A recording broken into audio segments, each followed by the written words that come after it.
Le commerce favorise-t-il la paix? Thèse. Le commerce suppose des contrats réciproques, qui ne peuvent pas être honorés s'il y a violence. Antithèse.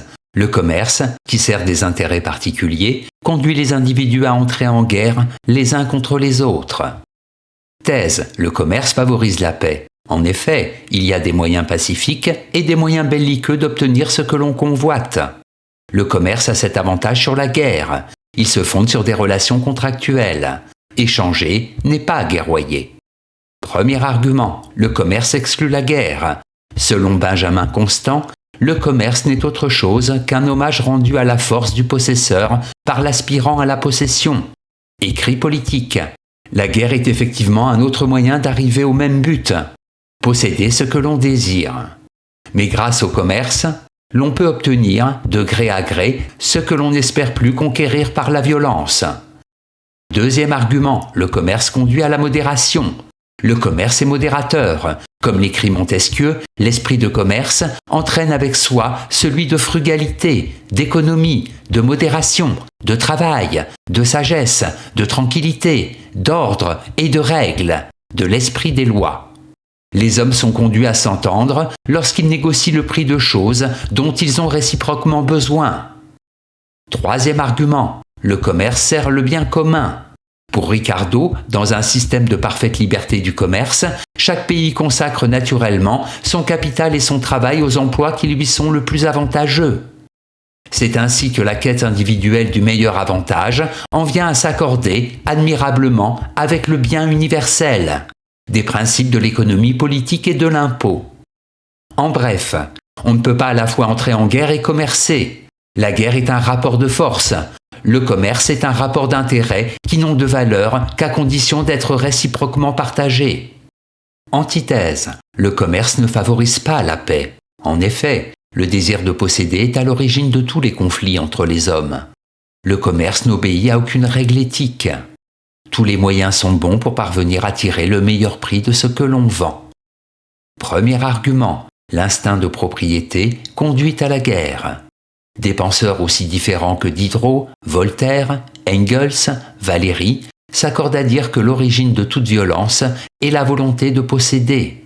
Le commerce, qui certes profite à l'homme parce qu'il est intimement lié à la notion de profit, le conduit à entrer en guerre contre son prochain, au nom d'intérêts purement égoïstes. Deuxième argument, le commerce est immoral. Les commerçants, dit Erasme, dans son éloge de la folie, mentent à qui mieux, se parjurent, volent, fraudent, trompent et n'en prétendent pas moins à la considération, grâce aux anneaux d'or qui encerclent leurs doigts. De là la guerre. Tout conflit avec mon semblable a pour origine le fait de le considérer comme un moyen me permettant de parvenir à mes propres fins. Troisième argument, des luttes d'intérêts conduisent à la guerre.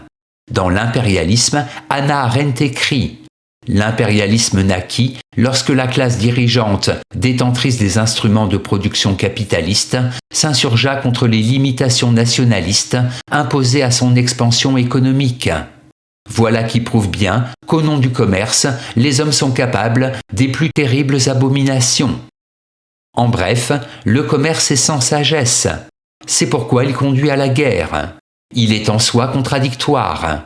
L'homme a besoin d'autrui pour vivre, et cependant, il n'hésite pas à le nier pour servir ses intérêts. Synthèse.